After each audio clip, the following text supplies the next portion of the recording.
Video 4 is going to look at cognitive processes, and we'll begin with Piaget's ideas and his basic concept of the scheme or schema. There is a technical distinction between scheme versus schema that we are just not going to explore because it's not really that important. And most people do not distinguish between them. And so I may say scheme, I may say schema. We're just going to lump them together because usually when we talk about Piaget's theory, you'll see the word schema. This author is using the word scheme here. Don't worry about the distinction. Okay, so schemes or schemas are actions or mental representations that organize your knowledge. Um, we can have behavioral schemas or mental schemas. So behavioral schemas are action schemas. And infants certainly develop a lot of behavioral schemas during the first year of life. I mean, um, they develop a scheme for sucking, for instance. Remember, it's a reflex. Originally, they can't control it. They just automatically suck when something goes into their mouth. But eventually, they learn to control that action. And so, an older baby, they may turn away from the nipple at some point when you put it in their mouth. They may not want it, so they could suck or not suck and control it. And so it becomes what Piaget referred to as a scheme. It's like the baby can mentally activate it. Okay, I want some nourishment, and they'll activate their sucking scheme and begin sucking, or they can turn it off. Okay.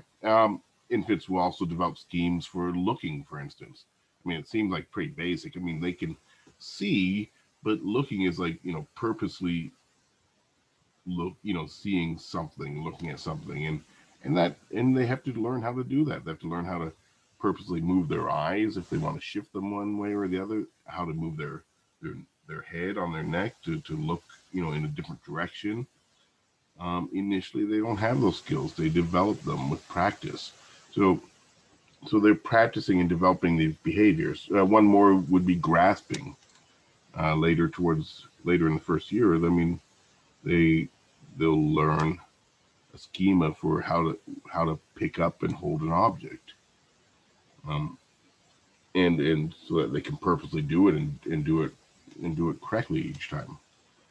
So throughout infancy, they're developing these different motor schemas, these behaviors, and we won't. I mean, I'm saying that they do it a lot in infancy. I mean, it never really stops. I mean, later in childhood, you're going to be developing schemas for how to throw a baseball and how to I don't know whatever how to play a musical instrument and things like that. So um, mental schemas, uh, not so much with infants.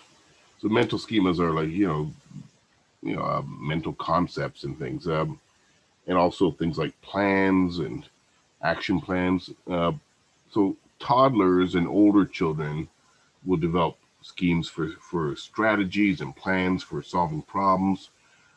Things like, eventually a child's going to develop a scheme for how to add two numbers together and a scheme for how to count to 10. And so mental schemes really start more in toddlerhood. Um, because infants don't really, at least according to Piaget and most researchers, infants don't have a lot of mental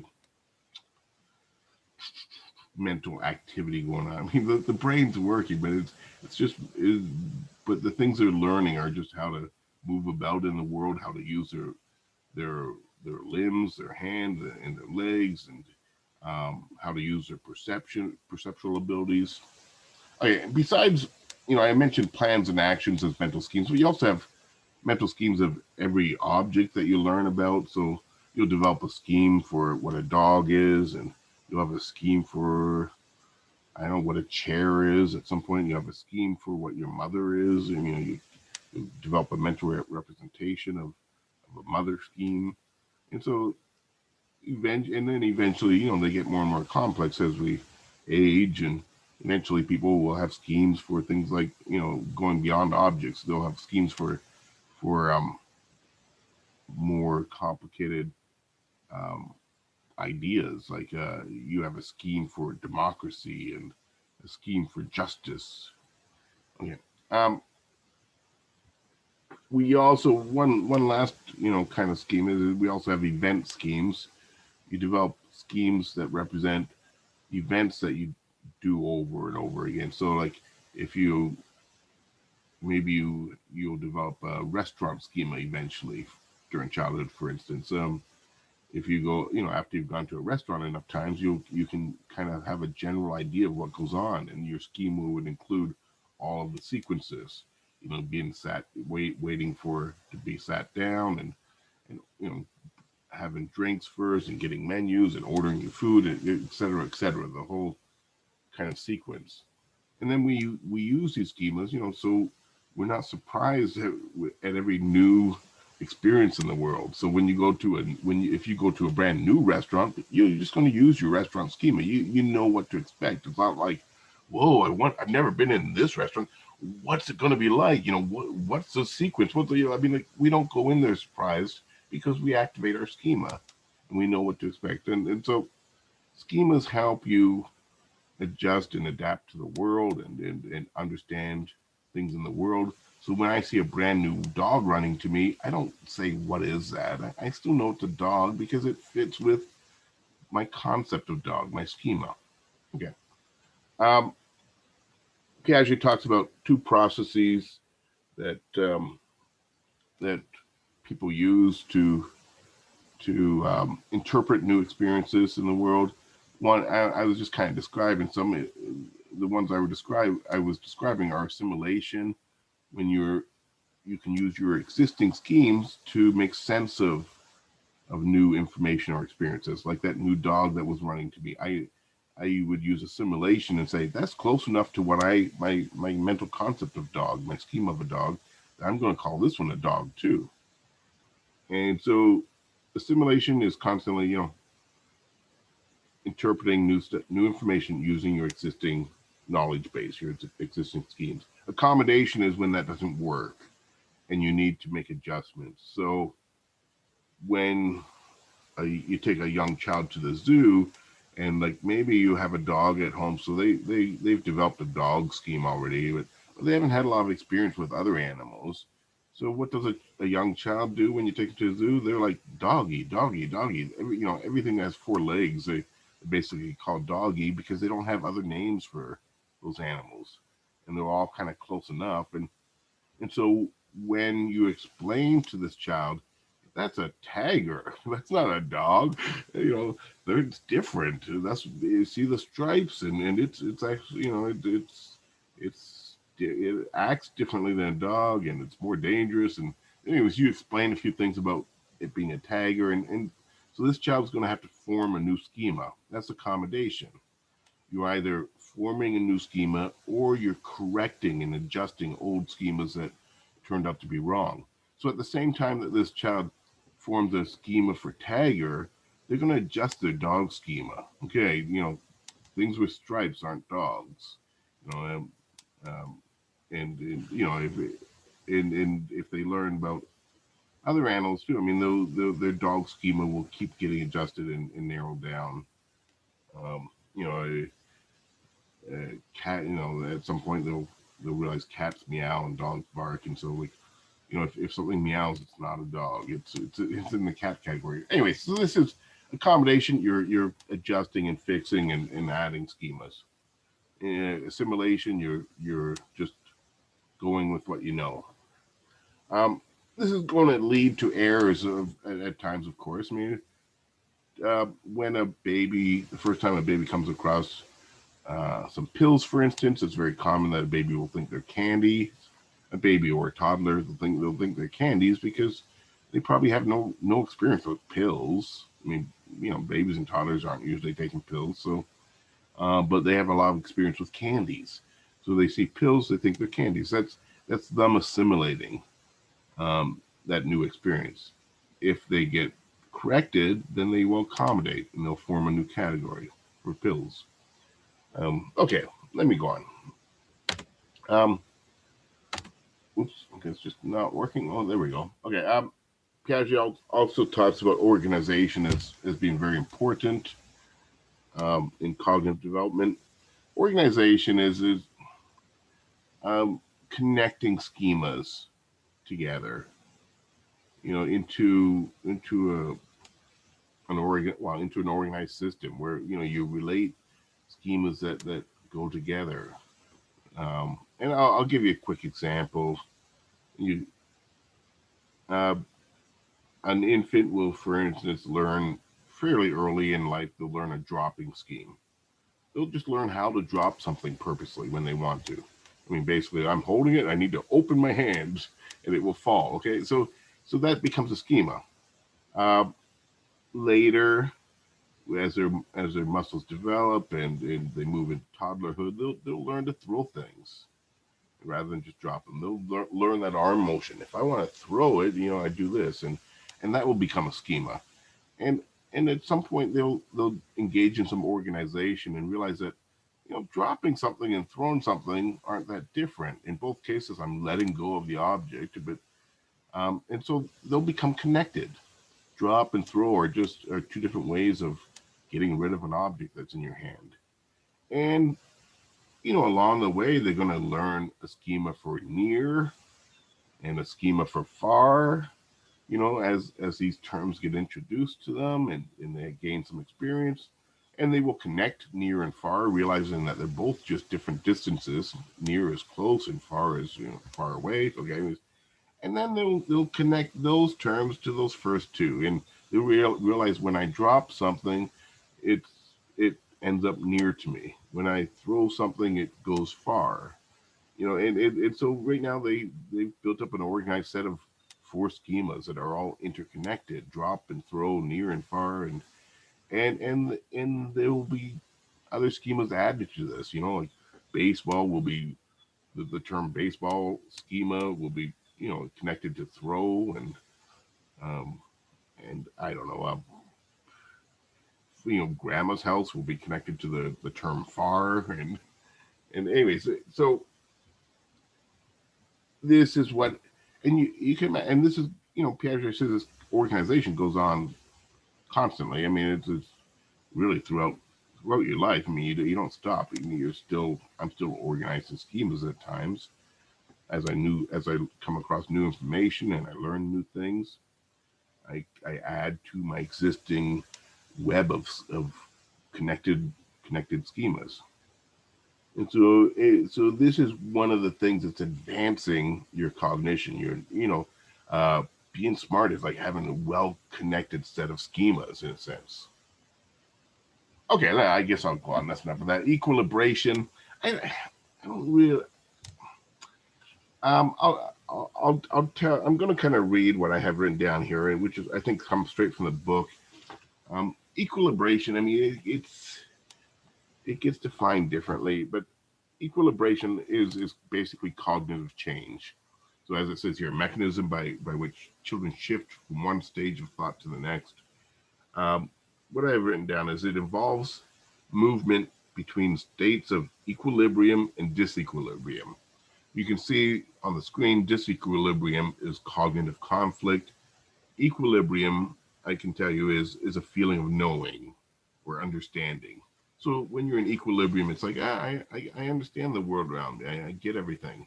I know what a dog is and what a tiger is and what an elephant is. And anyways, disequilibrium's like feeling of not knowing. It's like I don't get this. It doesn't fit with my current thinking.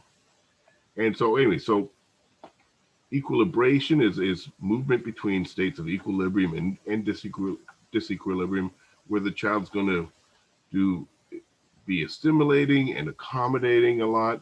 The child will be adjusting old schemas, making new schemas, organizing and reorganizing old and new schemas, etc. So it's a shifting time. Equilibration just kind of means a shift time. Like you're doing kind of a whole reorganization and you're making new schemas, you're adjusting old schemas, you're organizing and reorganizing. So like you're kind of shifting your whole mental system because you're it, the way you used to think about the world just doesn't really work anymore because you're maturing, you're advancing. You had one way of kind of thinking, and now you're shifting to a whole new way of thinking. And so Piaget said this is how you move from one stage to the next, is through this equilibration process. Okay, that's about as well as I could describe that, I guess. And so he this theory does have 4 stages. Each stage is qualitatively different from one stage to another. That's why you go through the equilibration. Qualitatively means that it's not just like you know more. You haven't just added more schemas. It's not like you just increase things in a quantitative matter. It's not like where you go from like, I know this much, now I know this much more. No, you shift. Qualitatively different means that you think differently. A 9-year-old thinks differently than a 3-year-old. They don't just know more. It's a whole different way of thinking. And so that's where equilibration comes in, as you shift from stage 1 to 2 and then to 3 and then to 4. So we're going to look at stage 1 here because this fits the infants age group that we've been looking at in this chapter. It's from birth to 2 years of age. It is called the sensory motor stage. The important aspects of the stage are right in the name. It's a stage where you're learning to use your senses, and because like I was telling you earlier, I mean, baby's got to learn even something like how to purposely look at something, and a baby's got to learn how to orient towards sounds and things like that. Like you learn to use your senses, and you learn to combine them with motor movements. Like you kind of learn the 2 systems and how to combine them. So motor movements, I already told you, they're learning to drop things. They have to learn to eventually they'll learn to throw things. They learn to crawl. They learn to walk. These are all motor developments. So the first couple of years of life, you're learning to use your senses. You're learning motor developments, and then you learn to coordinate them together. You coordinate your sensory experiences with your physical motor actions. And so you could add that, they construct and understand the world by coordinating sensory experiences with physical motor actions. Which is, so like the baby looks, they see their toy across the room, they do a motor action. I want that toy, so they crawl over towards it, they reach down with their arm, they pick it up. I mean, like they're combining a ton of different things that they've learned in order to do that, and some of them are sensory, like, looking and direct, they have to use their vision to direct their movements and so or even just as simple as picking something up, you have to coordinate your visual input with reaching to that exact spot, and it you have to learn how to do this. And this is what Piaget said the first 2 years were for. No logical thought. They're not really doing, they don't have a lot of things stored in their brain, but they are learning how to sense and move about. Okay, the last slide in this section is on object permanence. This term is one of Piaget's as well. Understanding that objects and events continue to exist even when you cannot hear or see them or touch them. Understanding that they still must exist. Piaget, believed in that this did not exist until about 8 to 12 months of age, that they would gain the ability to understand that things continue to exist even when you can't see it. Here we see a five-month-old being tested in these pictures. The 5-month-old staring intently at the toy, probably trying to reach for it, and then you just block it, in some fashion, and the child completely doesn't think it's there anymore. They just lose interest. They typically Piaget did experiments where he would cover something with a cloth.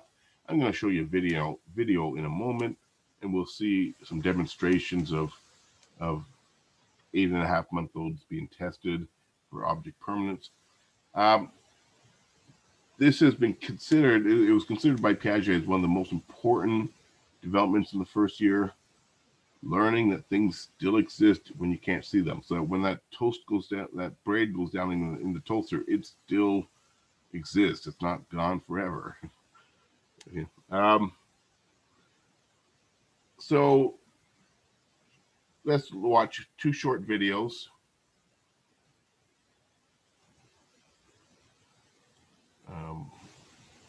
Okay, I'll get there in a moment. Bear with me as I get to the video. Okay, I'm screen sharing. Why can't I do that? Okay, there we go. Okay, so hopefully you can all see what I'm seeing.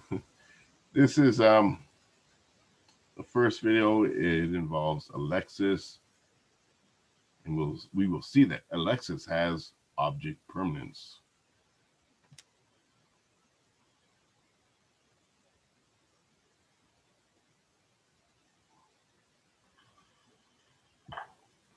Okay, no hesitation.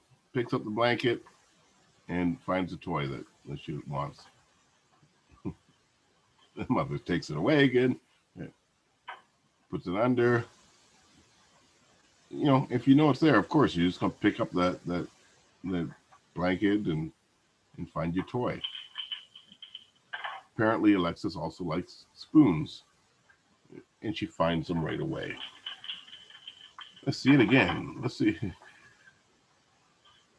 Yep, no problem at all.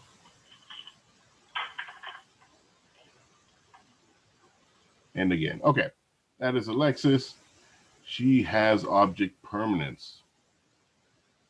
Let's go to her sister, her twin sister, Zoe. So exactly the same age.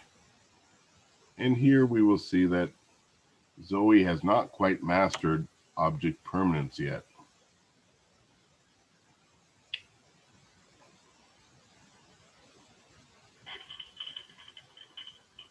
She wants those spoons. She likes them too, but remember her sister, how quickly she just picked that thing up. So Piaget would say that this demonstrates that Zoe does not understand that the spoons are still there. Otherwise, she would simply go and get them. And so what you do is you always show them a little bit to see that, and it demonstrates that they still want them and that they have the ability to reach and pick them up. Oh, gone. She was so close there.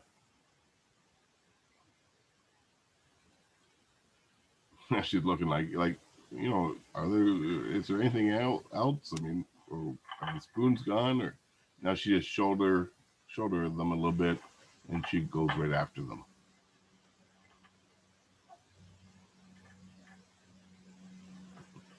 Let's see another demonstration coming up.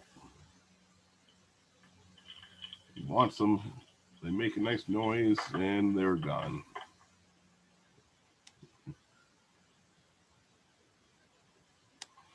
Okay, well, before this finishes, I'm going to, and we wrap up, I want to explain that recent research shows that infants as young as 3 to 4 months seem to have object permanence if the task is simplified. And so they use newer tasks to test it because they say that this task is too hard for younger infants, that they don't have the ability to coordinate their motions and to pick up that blanket. So some recent evidence, although it's controversial, shows that perhaps it develops as early as 3 to 4 months. And that is where we're going to end video 4.